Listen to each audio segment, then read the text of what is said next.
We're going to try to do something a little different today. I want to open up the floor for the people who have been shut out of this incredibly important discussion.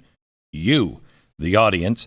We're going to try to squeeze some calls in. I've got tons of questions from social media. I want you to be in the interview seat. You can ask whatever you like, all the medical questions that were considered too dangerous for most medical professionals to answer. The questions that the media and big tech have done everything in their power to keep you from asking or hearing a different line of thought. I thought long and hard about how to approach my discussion with today's guest, partly because he has been booted off most platforms, including Twitter. As a result, people have a lot of questions for the man. But how do we do that interview? Also, partly, he's become incredibly controversial.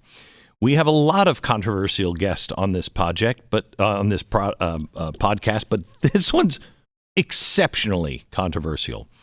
You remember the manufactured outrage about Joe Rogan? Well, the most recent outbreak of manufactured outrage about Joe Rogan was involving this guy when Neil Young threw a tantrum and gave an ultimatum to Spotify. Take Joe Rogan off or you'll never be able to play one of my crappy songs again. And then Joni Mitchell did it. Oh my gosh, what would we do without those two? Cause for the outrage centered on one particular episode of Joe Rogan's podcast, a 3-hour interview with today's guest, a highly distinguished virologist. In the wake of his appearance, just about every mainstream media outlet ran a blustery fact-check article about it. PolitiFact, which is owned by the Poynter Institute, look that up, called him an anti-vaccine darling. Really? Because he got the vaccine. The Guardian, Forbes, the New York Times, the Washington Post, the Atlantic all rushed to attack. You know, all those trusted names in news. That, to me, is like a badge of honor. That's usually a good indication that the elites feel threatened, so we should at least hear the guy out. A letter signed by 270 doctors demanded Spotify remove the episode because it spreads misinformation about the science. You know, there's one thing about trusting science, but what is trusting the science? Turns out most of those 270 were not really doctors or virologists at all, let alone scientists of the caliber of today's guest. That's not an understatement. He's one of the big boys. He was a fellow at Boston Children's Hospital, the chief architect of the mRNA vaccine technology. Even now, his colleagues consider him brilliant. They don't say it really out loud all the time. When he was 28 years old, he invented the mRNA vaccine, an invention that has saved millions of lives and probably would have earned him a Nobel Prize if he would have just kept his mouth shut. They have ways of making you not talk. So why didn't he? And the mRNA vaccine that we now have and everybody has had to take, what do we know now 2 years later that maybe we should have known a little earlier? Please welcome Dr. Robert Malone.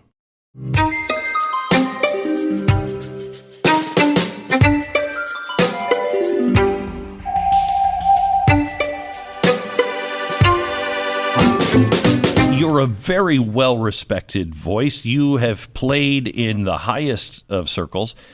And to shut you down, if you don't have a place at the table, there will be others that disagree with you. But if you don't have a place at the table, who does? So thanks for saying that. And that's a point that I tried to make on Joe Rogan. If I'm not allowed to speak, then who is legitimately allowed? Right. I may be one of the only ones that really understands the technology at a deep level that doesn't have a financial conflict of interest. But what this has revealed for all of us, and for you, you're a guy who's been, outside of the mainstream narrative and poking holes at it for your Right. entire career. It's kind of like your brand, Yeah, right? right. Sad but true. Yeah. But for me, I was, merrily going along, doing my thing, trying to keep my head down so I didn't get shot in the world of DC, working with the government, working with big pharma, working with small startup pharma, et cetera, and just kind of doing my thing, consulting and advising people, and often advising C-suite people and coaching. And then this whole juggernaut has hit me. And it has been a sharp shock for me to come to terms with what modern propaganda and media manipulation really means. Yeah. And what's fascinating here, Glenn, is that the docs that I travel with all the time, most of us were center left, including myself.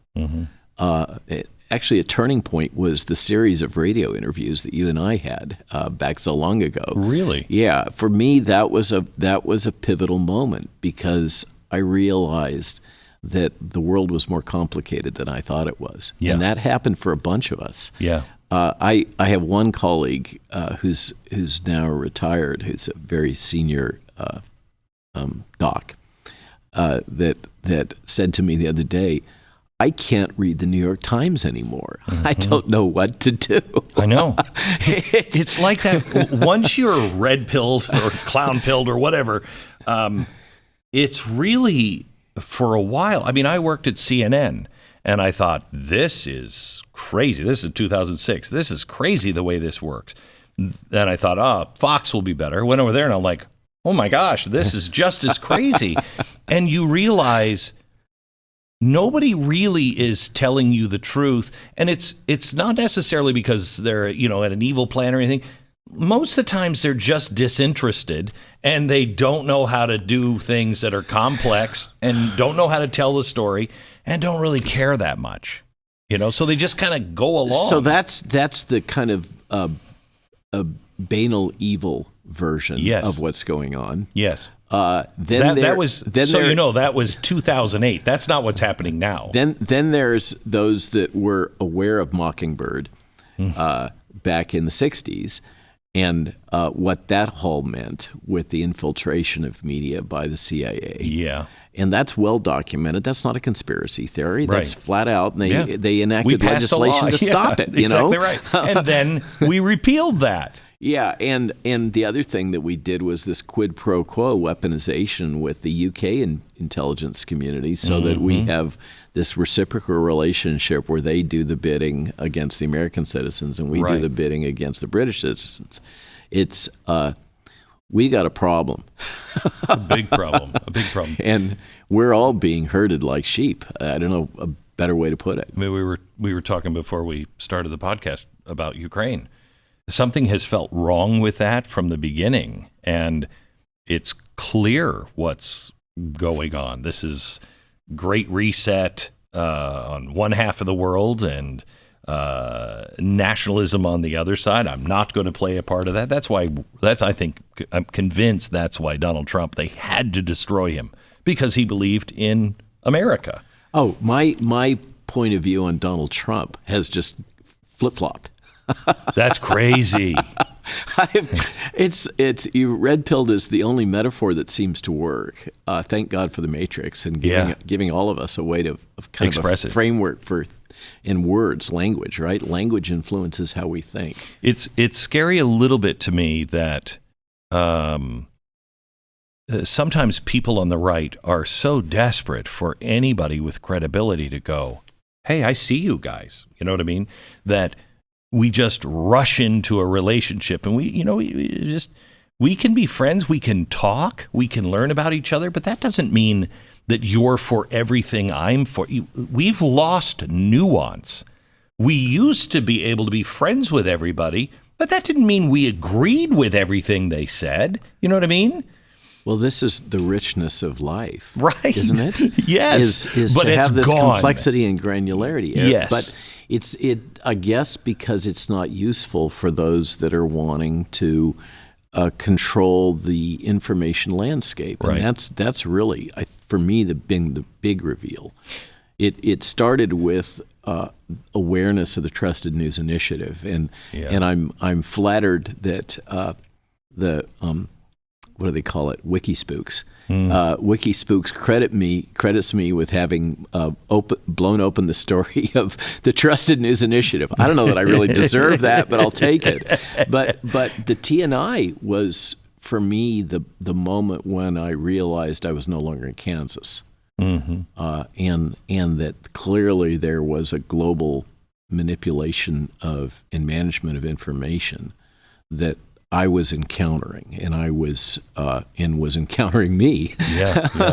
Until it comes for you, you don't understand it. Yeah. But when it comes for you, all of a sudden you're like, whoa, wait, well, what? This is I think the most amazing thing about the pushback on Joe Rogan. Is I think Joe and Spotify were not ready for that, and I think it caught them unawares. Yeah. And they really mismanaged it. And I think Joe is, hurt his brand in a major way. Yeah. He's still got it. He's still the top podcaster. Yeah, he's going to be fine as long as he doesn't. Look, you just have to. A friend told me one time, asked me, is a rattlesnake a bad pet? No, as long as you remember always it's a rattlesnake. You know what I mean? Don't treat it like a puppy dog. Good metaphor. Yeah.